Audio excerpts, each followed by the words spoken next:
నమస్కారం. దేవీ భక్తి సుధా ఛానల్కి స్వాగతం. శ్రీ గురుభ్యో నమః. ఈరోజు మనం సౌందర్య లహరిలోని 3వ శ్లోకాన్ని ప్రతి పదానికి అర్థం తెలుసుకుంటూ నేర్చుకోవడానికి ప్రయత్నం చేద్దాం. 2వ శ్లోకంలో అమ్మవారి పాదపద్మాలకున్న ధూళి రేణువు మహిమ వలనే బ్రహ్మ విష్ణు మహేశ్వరులు తమ తమ విధులను నిర్విఘ్నంగా పరిపూర్ణంగా నిర్వహించగలిగారని నేర్చుకున్నాం. ఈ శ్లోకంలో అమ్మవారి పాదపద్మ ధూళి రేణువు మానవులకు ఎంతగా అనుగ్రహిస్తుంది అనేది ఈ 3వ పద్యంలో చెప్పుకున్నాం. ఈ 3వ శ్లోకం చాలా మహిమాన్వితమైనది. ప్రతి పండితులు వారి ఉపన్యాసానికి ముందు ఈ 3వ శ్లోకాన్ని ప్రార్థనా శ్లోకంగా చదువుతారు. సౌందర్య లహరిలోని 3వ శ్లోకం. అవిద్యానామంతస్తిమిరమిహిరద్వీపనగరీ జడానాం చైతన్యస్తవకమకరందశ్రుతిఝరీ దరిద్రాణాం చింతామణి గుణనికా జన్మజలధౌ నిమగ్నానాం దంష్ట్రా మురరిపువరాహస్య భవతి.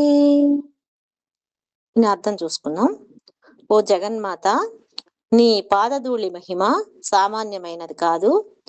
అది అజ్ఞానం అనే చీకట్లో ఉన్న వారికి సూర్యనగరం లాంటిది, అనగా అజ్ఞానం పోగొడుతుంది.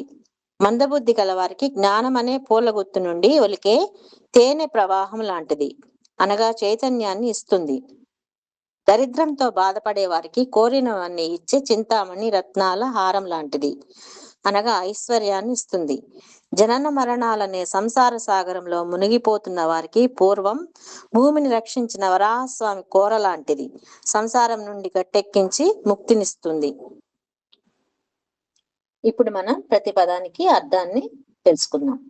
అవిద్యానాం ఆధ్యాత్మిక జ్ఞానం లేని వారికి, అంతః మనసులోని, తిమిర దట్టమైన చీకట్లను, మిహిర సూర్యుడు ప్రకాశించే, ద్వీపనగరి ఒక ద్వీపంలో ఉన్న పట్టణము. అనగా ఆధ్యాత్మిక జ్ఞానం లేని వారు ఎవరైతే అమ్మవారి పాదపద్మాలకున్న రేణువుని ధ్యానించి కొలుస్తారో వారికి తమ మనసులోని చీకట్లను తొలగించి అమ్మవారు జ్ఞానాన్ని ప్రసాదిస్తుంది అని అర్థం.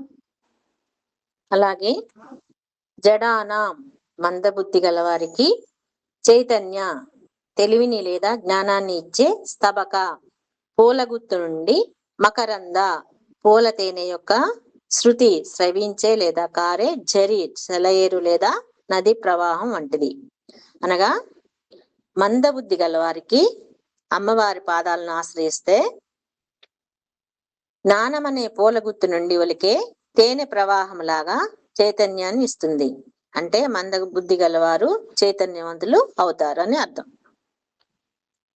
దరిద్రాణం దరిద్రంతో బాధపడుతున్న వారికి, చింతామణి కోరిన కోరికలు తీర్చే చింతామణి అని దివ్యరత్నం, గుణనిక మాల లేదా హారం వంటిది.